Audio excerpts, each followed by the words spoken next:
मर कर भी न आएगी वतन की उल्फत, मेरी मिट्टी से खुशबू ये वतन आएगी। सरफरोशी की तमन्ना अब हमारे दिल में है, देखना है जोर कितना बाजू ये कातिल में है। जब भगत सिंह, सुखदेव, राजगुरु जब हंसते हंसते फांसी पे चढ़ रहे थे और इनके चेहरे पे जो प्राउड भरा मोमेंट था देश के लिए, इस मातृभूमि के लिए, मुझे लगता है कि इन तीनों की तस्वीर देखकर हमारे मन से हर तनाव दूर हो जाना चाहिए, मन से हर निराशा दूर हो जानी चाहिए। और जो आप में से कुछ बच्चों ने नेगेटिव बातें की या कुछ बच्चों को ये लगा कि सर हताश हो रहे हैं और ऐसा लग रहा है कि सर कोई सरकार हमारे साथ नहीं है, याद रखना हर भर्ती की अपनी एक प्रोसेसिंग होती है और हो सकता है थोड़ी बहुत देर हो जाए। जैसे भगत सिंह ने सोचा था कि देश को आजादी असहयोग आंदोलन के दौरान ही मिल जाएगी, लेकिन नहीं मिली। लेकिन ये निराश नहीं हुए, ये लगातार लगे रहे।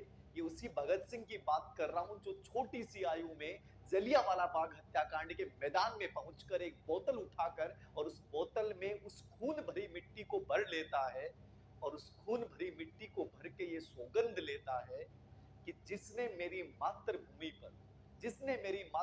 पे ये रक्त बहाया है, इस बोतल की सौगंध खा के कहता हूं कि ये रक्त उतना ही बहेगा और एक दिन उनको ये एहसास होगा कि तुम लोगों ने किन्हीं एक गलत लोगों के साथ पंगा लिया है।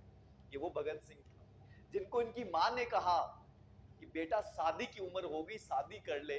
उसी भगत सिंह ने कहा कि नहीं, मेरी शादी नहीं होगी क्योंकि मेरी दुल्हन तो आजादी है। तो जो इतना गजब का वीर था, जो इतना गजब का योद्धा था, वो जब हंसते हंसते हर कठिन परीक्षा को झेल गया, तो आप सिर्फ परीक्षा के स्थगित होने के नाम से और नकारात्मक हो जाते हैं, थोड़ा सा इंतजार करवाते हैं और थोड़े से अंदर आपके अंदर फ्रस्ट्रेशन आने लग जाता है।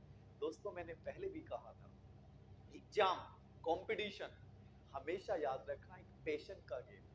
हमारी कॉलेज लेक्चर की भर्ती में 5 साल लगे थे, 5 साल, सोचिए 5 वर्ष लगे थे। आपके सामने तो होनी है। आज सीएमओ में मीटिंग हुई और मीटिंग क्या हुई, मीटिंग की बातें बता रहा हूं जो हुई। मीटिंग में यह हुआ कि वर्तमान ईडब्ल्यूएस आरक्षण में जो बदलाव हुए हैं और वो जो बदलाव हुए हैं, आयु में जो छूट दी गई है, हमें फॉर्म रीओपन करने पड़ेंगे। फॉर्म रीओपन करेंगे तो आपको बच्चों को समय देना पड़ेगा और समय देने के बाद जब नए लोगों को शामिल किया जाता है तो 45 दिन का समय देना पड़ता है। ये कानूनी तकनीकी समस्या सामने आई। लगभग जो मुझे रिपोर्ट मिली उसमें यह हुआ कि कोशिश ये करें कि ये भर्ती सब समय पे हो। चाहे कॉलेज लेक्चर की जो भर्ती 4 तारीख से शुरू हो रही है, 25 अप्रैल की भर्ती जो रीट परीक्षा की है, उन पे ये मंथन किया गया। जहां तक मुझे सूचना मिली है कि इनको समय पे करवाना है और उसके लिए एक कमेटी गठित की गई। वो कमेटी 26 तारीख तक आपको एक रिपोर्ट प्रस्तुत करेगी। अब आपके मन में आ रहा है सर आगे हो गई तो क्या होगा? क्या हो जाएगा आगे हो गई तो? 2 महीने आगे चली गई तो क्या हो गया? खोने को कुछ नहीं है, खोने को कुछ नहीं है, पाने को सब कुछ है। इन लोगों ने जब देश की आजादी के लिए संघर्ष किया था, इनके सामने क्या था? क्या इनको ऑफर नहीं दिए गए? आप में से कई बच्चों ने कहा कि सर ध्यान डाइवर्ट हो जाता है, 2 महीने आगे चली जाएगी, हमें घर जाना पड़ेगा, डिस्टर्ब हो जाएंगे, घर वाले परेशान करेंगे, ये परिस्थितियां आ जाएंगी। तो क्यों परेशान हो जाएंगे? इनको अपनी मां ने कहा था कि बेटा तेरी शादी कर दूं, क्या इन पे प्रभाव पड़ा? इन्होंने कहा कि नहीं, मेरा उद्देश्य नहीं है, मेरा लक्ष्य नहीं है शादी, मेरा लक्ष्य आजादी है। क्या इनको वो प्रलोभन ने आकर्षित किया? प्रलोभन ने आकर्षित किया। जब ये जेल में बंद थे, अंग्रेजों ने इनको प्रलोभन देने की कोशिश की, लेकिन उन्होंने नकार दिया कि मेरे देश से बढ़ के कुछ नहीं है। अरे जिस देश में ऐसे लोग पैदा हुए हैं, जिस देश में ऐसे लोग पैदा हुए हो जिनका नाम सुन के रोम रोम खड़ा हो जाता है, उस देश का विद्यार्थी एक एग्जाम को लेकर एक सूचना आती है और उस सूचना को लेकर यूं बातें करने लग जाता है। हताश हो गए सर, सर रीट तो गई, कहां गई रीट? रीट उसी बच्चे की गई है जो आज के दिन 2 दिन से जो बच्चा 2 दिन से जिस बच्चे को यह फर्क नहीं पड़ा कि सर रिट पे क्या हो रहा है, वो उतना ही पढ़ रहा है जितना डेली पढ़ता था।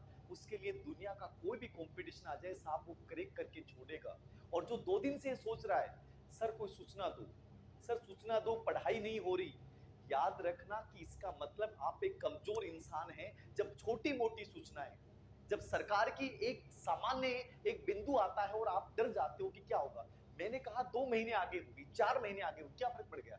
जून में रीट एग्जाम हो जाती है, जुलाई में हो जाती है, क्या फर्क पड़ेगा? क्या फर्क पड़ेगा? अरे जो मैंने कमियां की हैं, अभी रीट का एग्जाम 25 अप्रैल को हो रहा है, फिलहाल तो 25 अप्रैल को है, ऑफिशियल न्यूज कोई आई नहीं है, तो 25 अप्रैल के अकॉर्डिंग तैयारी कीजिए। मान लीजिए आगे हो जाता है, तो फर्क क्या पड़ेगा कि मैंने जो गलतियां अब तक की हैं, जिस सिलेबस को मैं कवर नहीं कर पाया हूं, जो आरबीसी बोर्ड की बुक्स में पढ़ नहीं पाया हूं, जिन पूर्व एग्जाम के क्वेश्चन पेपर को मैं सोल्व नहीं कर पाया हूं, उनको मैं सोल्व कर लूंगा, बेटर रहूंगा। फायदा नुकसान किसी को नहीं होता, याद रखना। कोई भी एग्जाम आगे